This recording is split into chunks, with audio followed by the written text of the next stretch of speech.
এখন হবে দাদা ও বৌদির শুভদৃষ্টি। হ্যালো এভরিওয়ান, সবাই কেমন আছো? আশা করছি সবাই খুব ভালো আছো। চলো তাহলে দেরি না করে চলে যাই তাড়াতাড়ি শুভদৃষ্টিতে। তো দেখো, এখন একটা গামছা মাথার উপর দিয়ে দেওয়া হচ্ছে দাদা ও বৌদি দুজনের ওপরই। তো দেখো, গামছাটার জন্য মেনলি টোপরটা একটু সরে যাচ্ছিল, তাই বড়দির কথা অনুযায়ী টোপরটাকে সাইডে খুলে রাখা। ইতিমধ্যেই আস্তে আস্তে করে পান পাতা সরিয়ে দিয়েছে এবং দাদা আর বৌদির শুভদৃষ্টিটা কমপ্লিট করেছে। তো দেখো, বৌদি এবার পান পাতা দুটো ফেলে দিল। দুজন দুজনের দিকে তাকে হেসেই যাচ্ছে, হাসি আর দুজনে শেষ হচ্ছে না। যাই হোক, এটা এক অপরূপ সুন্দর মুহূর্ত দাদা ও বৌদি দুজনের কাছে, আর আমরা যারা দেখছি তাদের কাছেও। শুভদৃষ্টি শেষ হওয়ার পর আমরা এগিয়ে যাচ্ছি আস্তে আস্তে পরবর্তী নিয়মে। দেখো, ছোট্ট পুচকি সোনা মামার সামনে দাঁড়িয়ে আছে আর মামার বিয়ে দেখছে। জানি না এখনো কি বুঝছে, এটাই ভালোভাবেই জানি যে বড় হয়ে ও সমস্ত কিছু ভুলে যাবে যে মামার বিয়েতেও কি কি করেছিল।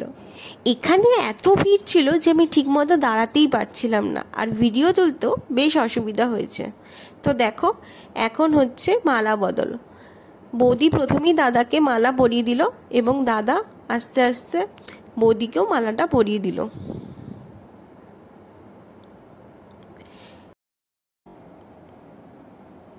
তো দেখো, এইবার হচ্ছে মালা বদল করতে গিয়ে বৌদির মুকুটটা একটু সরে গেছিল, তা দাদা সেটাও ঠিক করে দিল। দাদা বৌদিকে কিছু নিয়ম বলা হচ্ছে, তো ওরা সেগুলোই করছে। দেখো, মালা বদল কমপ্লিট হয়ে গেছে।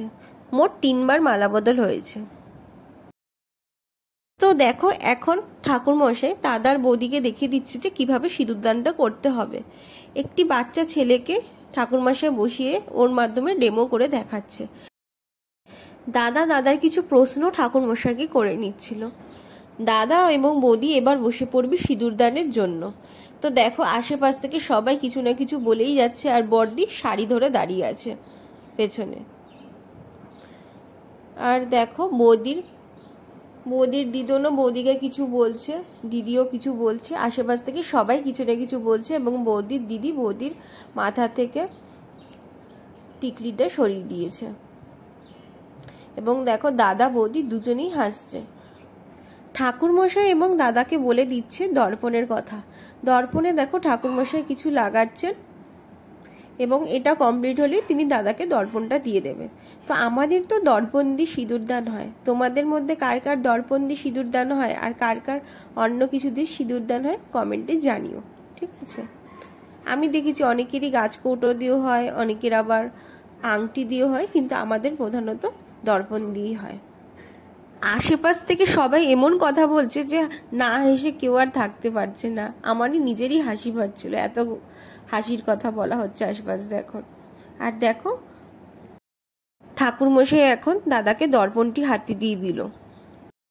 ঠাকুরমশাই আবার দাদাকে বলে দিচ্ছে যে কিভাবে কি করতে হবে। পুনরায় আবার তিনি ডেমো দেখাচ্ছেন। আর দেখো, ঠাকুরমশাইয়ের কথা শুনে দাদাও ভালোভাবে সব মন দিয়ে শুনছে এবং ইতিমধ্যেই দাদাও বৌদিকে সিঁদুরদান করে দিয়েছে আর বৌদির মুখটা ঢেকেও দিয়েছে। সিঁদুরদানের পর্ব এখানেই সম্পূর্ণ হলো। আর দেখো, বৌদি কেমন মুখ ঢেকে বসে আছে। বৌদির নাকের মধ্যে প্রচুর সিঁদুর পড়েছে, তার মানে দাদা বৌদিকে খুবই ভালোবাসবে। সিঁদুরদানের পর বৌদির মুখটি যেন আলাদাই এক অপূর্ব শোভায় শোভিত হয়েছে। খুবই সুন্দর লাগছে বৌদিকে। সবাই খুব ভালো থেকো, দেখা হচ্ছে পরের ভিডিওতে।